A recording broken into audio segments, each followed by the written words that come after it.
नमस्कार दोस्तों, द खेती जंक्शन यूट्यूब चैनल में आपका स्वागत है। आज हम इस वीडियो के माध्यम से आपको धान में लगने वाली एक मुख्य बीमारी के बारे में जानकारी देंगे, जो कि एक धान में मुख्यतः बहुत ज़्यादा प्रकोप होता है इस बीमारी का, जिसे हम शीत ब्लाइट के नाम से जानते हैं। तो जो ये शीत ब्लाइट नाम की बीमारी है, ये एक फंगस होती है, राइजोक्टोनिया सोलोनाई, ये उसके द्वारा फैलती है। इस बीमारी में पत्तियों में हल्के भूरे रंग के धब्बे बन जाते हैं और सबसे पहले ये धब्बे हमारे जहाँ पे पानी भरा होता है भूमि की निचली सतह में, वहाँ तने पर मुख्यतः देखने मिलते हैं और फिर बाद में ये धीरे धीरे पत्तियों पे, बालियों में भी इसका असर देखने को मिलता है। इसमें मैं आपको बताऊं, ये बीमारी मुख्यतः जब मौसम 28 से 32 डिग्री टेम्परेचर हो और वातावरण में रिलेटिव ह्यूमिडिटी यानी कि नमी की मात्रा जब 90% हो जाती है, तो उस मौसम में ये मुख्यतः फैलती है। और बारिश 1-2 दिन के अंतराल पर 2-3 बार हो गई, जैसे आज बारिश होगी, कल फिर मौसम साफ हो गया, फिर बारिश होगी, तो ये मौसम इसका बहुत ज़्यादा फेवरेबल कंडीशन होती है जिसमें ये फैलती है।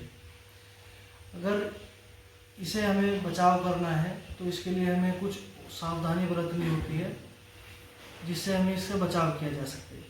क्योंकि इस बीमारी का एक तो धान में तो ये नुकसान पहुंचाती है, इस बीमारी के जो फंगस के जो कण होते हैं वो सूखी मृदा जब हो तो 20 महीने तक मृदा में पड़े रहते हैं, और जब ड्राई सोयल हो तो उस अवस्था में भी 5 से 8 महीने तक इसके कण मृदा में जीवित रहते हैं।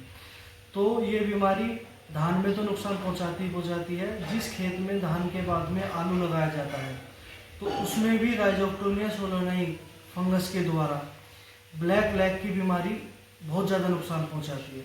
तो किसान भाइयों, जिस खेत में हमें ये सिम्टम देखने को मिले तो हमें धान में ही इसका कंट्रोल कर देना चाहिए, जिससे कि हमें अगली फसल में भी इसका नुकसान ना हो पाए। तो इसके हमें बचाव के लिए सबसे पहले नाइट्रोजन युक्त फर्टिलाइज़र जैसे कि यूरिया का हम प्रयोग करते हैं। तो जो भी आपने वैरायटी बोई हो उसी की रिकमेंडेड डोज के अनुसार ही नाइट्रोजन युक्त फर्टिलाइज़र का उपयोग करें। अधिक मात्रा में नाइट्रोजन युक्त फर्टिलाइज़र ना प्रयोग करें। और हमें पौधे से पौधे की दूरी भी ज़्यादा नज़दीक नहीं करनी चाहिए, क्योंकि जब पौधे से पौधे की दूरी ज़्यादा नज़दीक होती है तो एक पौधे से दूसरे पौधे में ये पानी के द्वारा और थोड़ी हवा के द्वारा इसके कण दूसरे पौधे में फैल जाते हैं, जिससे कि ज़्यादा नुकसान देखने को हमें मिलता है। और एक बात और हमें ध्यान रखनी चाहिए, जब हमें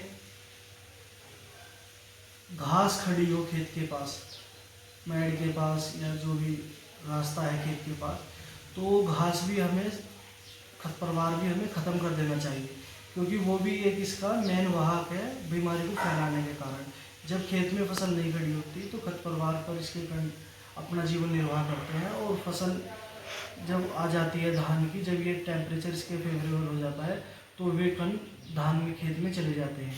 तो इसका ये भी बहुत बड़ा वाहक है। अगर मैं आपको इसके लक्षण के बारे में बताऊं तो इसके लक्षण हमें मुख्यतः धान में बालियां निकलने से लेकर दाने बनने की अवस्था में, यानी कि सितंबर से लेकर अक्टूबर तक इसके लक्षण हमें मुख्यतः देखने को मिलते हैं। इसके लक्षणों में हल्के अंडाकार या वृत्ताकार भूरे रंग के धब्बे बन जाते हैं, जिनकी अगर मैं लंबाई की बात करूं तो 1 से 3 सेंटीमीटर तक लंबाई होती है। और ये मैंने जैसे पहले भी बताया, तने में ऊपरी हिस्से में जहाँ पे पानी भरा होता है वहाँ मुख्यतः देखने को मिलते हैं, और कई बार के लिए पत्तियों में और बालियों तक भी इसके सिम्टम पहुँच जाते हैं।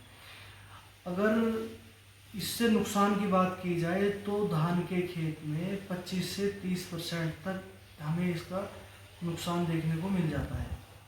तो ये तो इसकी थे कि भाई किस कारण फैलती है, क्या इसका मौसम फेवरेबल होता है, और अगर ये बीमारी आ जाए तो हमें इसकी पहचान क्या देख के की जाए, ये तो थी इसके बारे में जानकारी। अगर हम इसके बचाव के बारे में जानकारी की जाए तो मैं आपको बताता हूँ। सबसे पहले तो हमें रोगरोधी किस्मों का ही चयन करना चाहिए, और जैसे कि पहले भी बताया, नाइट्रोजन युक्त फर्टिलाइज़र का भी हमें संतुलित मात्रा में ही प्रयोग करना चाहिए। और अगर हम इसे केमिकल उपचार के बारे में बताएं तो सबसे पहले हमें नीम सीड ऑयल का स्प्रे कर देना चाहिए, या गर्मियों में गहरी जुताई कर देनी चाहिए, जिससे कि गहरी जुताई के कारण फंगस के कण ख़त्म हो जाते हैं जब टेम्परेचर ज़्यादा होता है। तो ये तो एक छोटी सी बात की कल्चरल प्रैक्टिस। अब मैं बता दूं, एक आता है सीडोमोनास फ्लोरोसेंस बैक्टीरिया, उससे हमें इसका बीज उपचार कर देना चाहिए। तो वो सबसे अच्छा बैक्टीरिया होता है इसे रोकथाम करने के लिए। तो बुआई से पहले ही हमें बीज उपचार कर देना चाहिए। अगर हम किसी अवस्था में बीज उपचार ना कर पाए हों तो उस अवस्था में हमें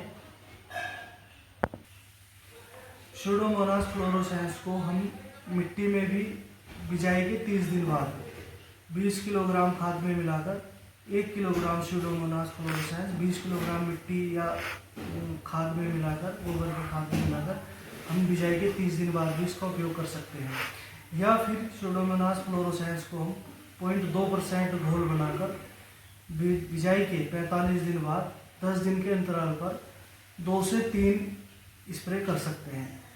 स्प्रे आप उसके लक्षण देख कर ही करें। अगर आपको पत्ती पर ऐसे सिम्टम दिखाई दे रहे हो तो उसकी हमें स्प्रे कर दें। तो मैं आपको मुख्यतः बाज़ार में जो आसानी से उपलब्ध हो जाती है वे मैं आपको दवाई बता रहा हूँ। सबसे पहले है एक पल्सर के नाम से दवाई आती है, जिसमें थाइफ्लोजामाइड होता है।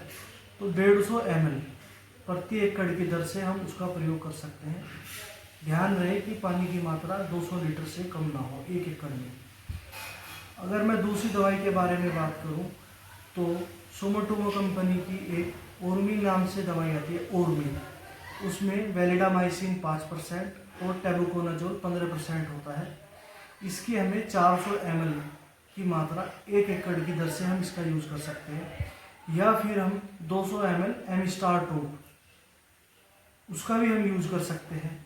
या गैलीलियो वे के नाम से एक बाज़ार में दवाई आती है, वो भी हम 400 ml की दर से यूज कर सकते हैं, जिसमें पिक्सोस्ट्रोबिन होता है और प्रोपिकेनाजोल भी उसमें होता है, 2 साल्ट होते हैं।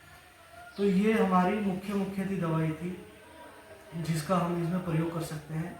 पहली बार प्रयोग करने के बाद अगर लक्षण फिर भी दिखाई दे तो 15 दिन के बाद हम इसकी दूसरी स्प्रे भी कर सकते हैं। तो ये थी सीड ब्लाइट के बारे में जानकारी कि क्या इसकी पहचान है, किस समय पर ये आती है और किस चीज़ से हम इसका उपचार करें जिससे कि इसको हम ख़त्म कर सकें। धन्यवाद। अगर जानकारी आपको अच्छी लगी हो तो वीडियो को ज़्यादा से ज़्यादा शेयर करें, चैनल को सब्सक्राइब करें और वीडियो को लाइक करें।